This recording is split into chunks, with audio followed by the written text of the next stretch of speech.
I always thought of myself as a strange kind of guy. My family and I, we moved to Canada from Belarus when I was 11 years old. I had almost no English.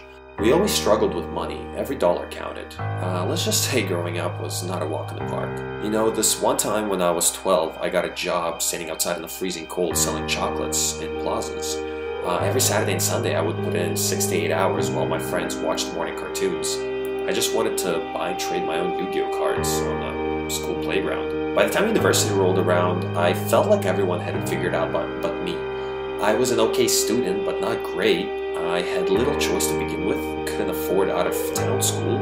The grades killed off the rest. I asked my dad to take a year off to consider what I really wanted to do with my life. I received the counteroffer, University of Toronto or 2-year term in the Belarus Army.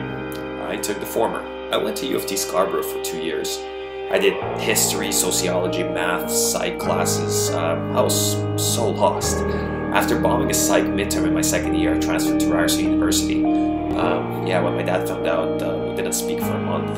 I think he was disappointed, but then again, which parent isn't at some point or another? My first year Ryerson starting over, I applied for this window cleaning franchise for students my buddy Ryan was a part of. The whole thing was run your own summer business and make money. I don't think I would have bought into it if Ryan didn't already do it the year before and made some good money. 2014 was the worst year of my life. I was jaded from school, complacent, lazy. Those early 20s, I was going to all the meetups, talking the talk, but taking no action. These delusions led to the Christmas of 2014, probably the lowest point of my life, period.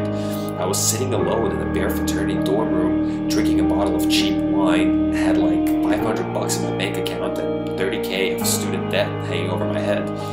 Thinking, how did I get here and how am I ever going to get out of here? 2 months later, Ryan and I started our own home services business. I've never worked this hard in my life, to be honest. It was 8 to 9 hours of running the team, rest, and then 3 to 4 hours of door-to-door to get new jobs. Rejection was a bitch. This was my Monday to Sunday for the first 2 months of our business. At one point, we had 2 of our other partners completely disappear with majority of the cleaning crew on us. We had to really figure that out. But that August, we backpacked Southeast Asia to celebrate with our friends the eventual success of our business. Ryan stayed there afterwards while I flew home. It would be a year since we'd see each other again in Thailand. While on that trip, I met a few guys that told me about Amazon FBA. On my flight back home, that's all I was thinking about. My friends were all slowly moving to Thailand or Colombia or China to live and work remotely. My biggest fear was missing out. I didn't want to sit at home or in some office while my friends were out traveling the world. I didn't want to be left behind. When I got back to Toronto, I spent like 2 months straight researching this. I found the Amazon Seller podcast. I was devouring every blog and YouTube video I could get my hands on, pretty much. It was like a whole new world of possibility. By December that year, I put in a large amount as a down payment on my first order. At the same time, I took a flight out to Pakistan for a royal wedding invite that I received. Funds were tighter than ever, but on the other hand, I'm an adventurer at heart, and I would always kick myself for missing an opportunity like that. It was the 3 of us, Ox, who set the whole thing up, Kiefer and I. I learned a lot about the culture and the people of Pakistan. You know, primarily, they really know how to throw 10 walimas back-to-back for their weddings, and apparently half the country is made up of banchods, and that you're expected to have your shawarma mise on point at all times, otherwise, you know, aunties will get mad. But it was an adventure of a lifetime and a perfect way to usher in 2016. You know, there on a horseback, watching the sunrise in the midst of the Pakistani mountains. One day, my buddy Kiefer came up to me and said, hey, there's this Red Bull thing happening this April. How do you feel about traveling Europe using Red Bull as currency? We came back in January that year, and at that point I was getting ready to single-handedly run the window cleaning business again for the second year, stay on top of Amazon, finish up uni, and apply for this Red Bull Can You Make It 2016 challenge. I made our 60-second application video in one night, really hyped up on Red Bull. What can I say? We made it. They flew us out for a week along Euro adventure trip. So here's the rub.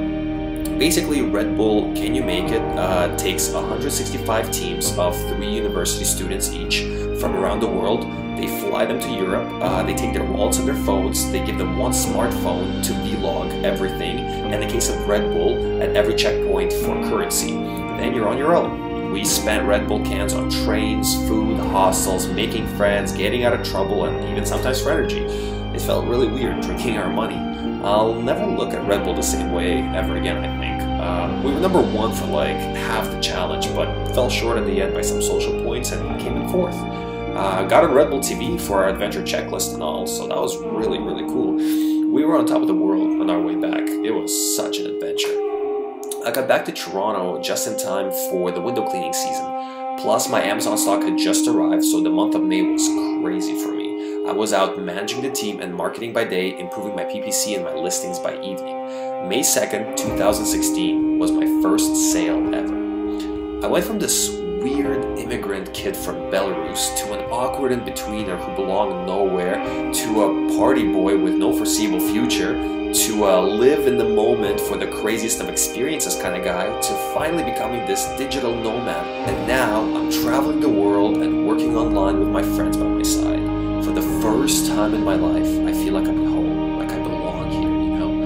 And I'm not lost somewhere, you know, trying to figure out what to do with my life, or afraid that I'll never amount to anything. And, you know, for the first time ever, I can look around me and say, yes, this is fucking life.